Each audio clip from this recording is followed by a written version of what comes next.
Hello again, everybody, and welcome to OCVarsity.com. It's time to talk about this week in high school football. I'm Steve Fryer here with Carlos Arias, and on Dan Albano.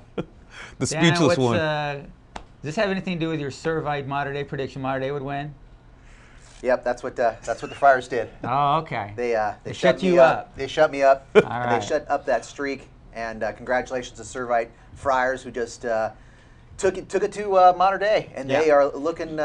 They're going for that elusive outright Trinity League title, and I'm feeling a little bit put in my place by the Friars. And Cody Fajardo did a great job, a couple touchdown passes. So I had to give it to the Friars there. Okay, good enough. You know, quick aside, I look back. I don't think anybody's won that league championships outright since it was like the JSerra League in 2000 or something like that, when Loyola went 4-0 or whatever it was. That's a long time ago.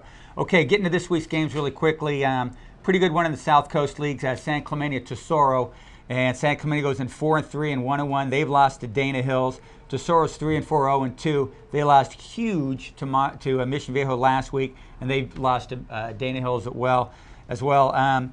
You know, I think this is kind of a tough game to call, fellas. What do you think, Carlos? This is must-win situation for Tesoro. Yeah. They're backed against the wall. This is a talented team. I've seen them. Right. They're not as good as they've been in the past, but Sure. they're good.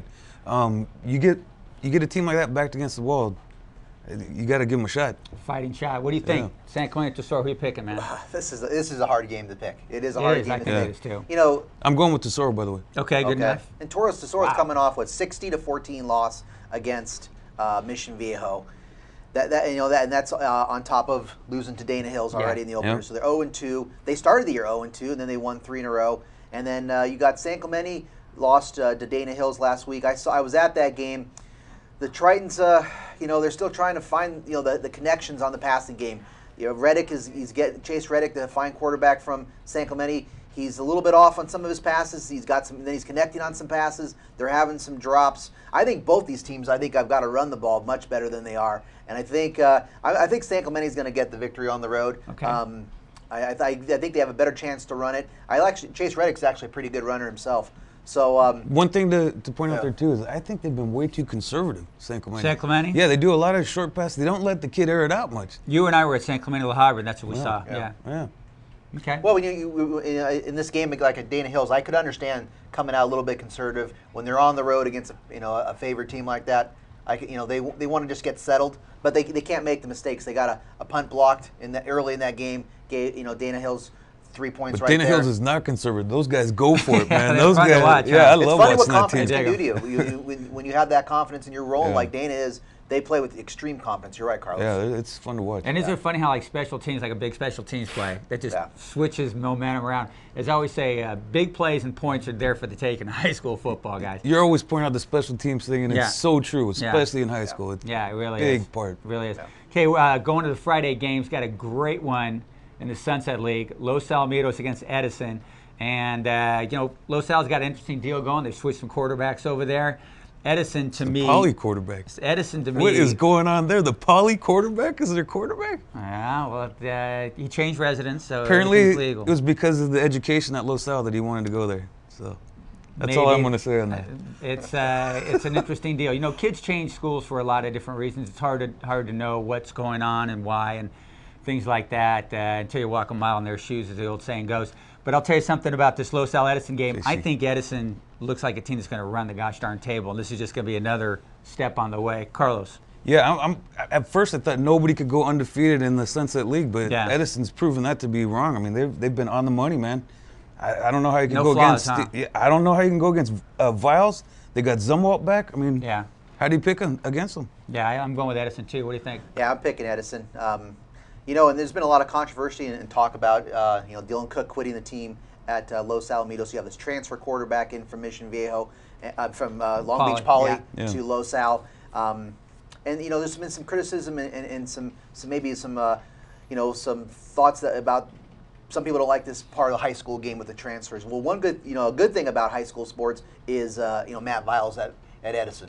He's somebody to look at, a 4.0 student.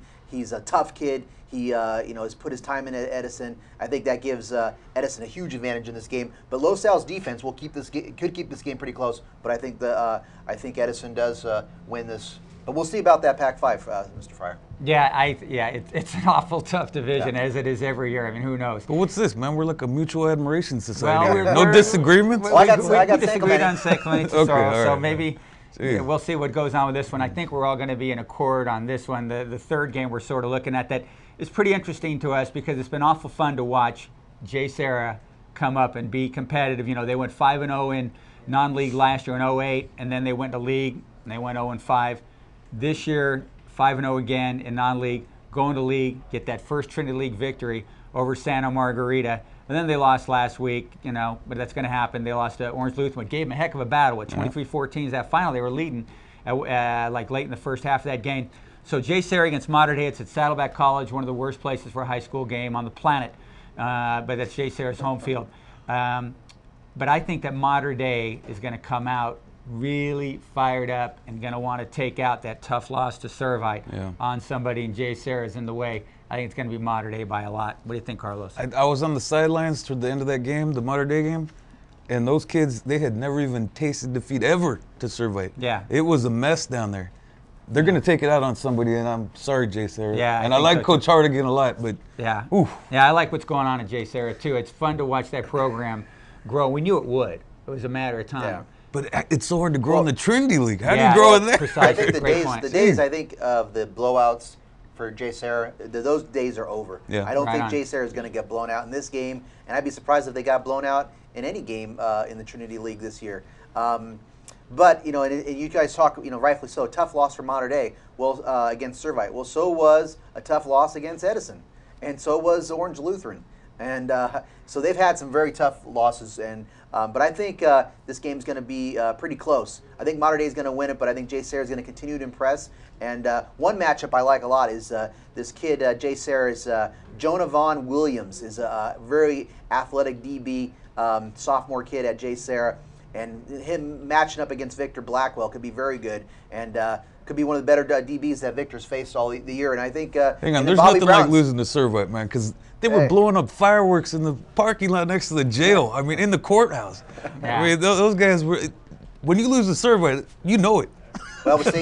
Yeah. Well, you'll see what you know. I think Jordan Allen's is on the mend, so we'll see. I think this is going to be a close game. I really do. I think JSerra is going to play really well. Well, it's fun to watch a team like JSerra has been down come up like that. That's something we always enjoy seeing. La Quinta's 2-0 in league, man.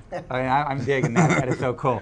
Okay, so that's what's going on this week in high school football in Orange County. We've got some great games on the schedule again, and we're just a week away from that crazy Fountain Valley Edison game. And you got tickets. People need them, okay? So I already put in to cover that one. Oh, yeah, it's going to be fantastic. So a lot going on this week. I mean, we got so much Los Al Edison, JSerra, Mater Dei. Fantastic games all over Orange County. You can keep track of all of that here at OCVarsity.com, where we've got you covered.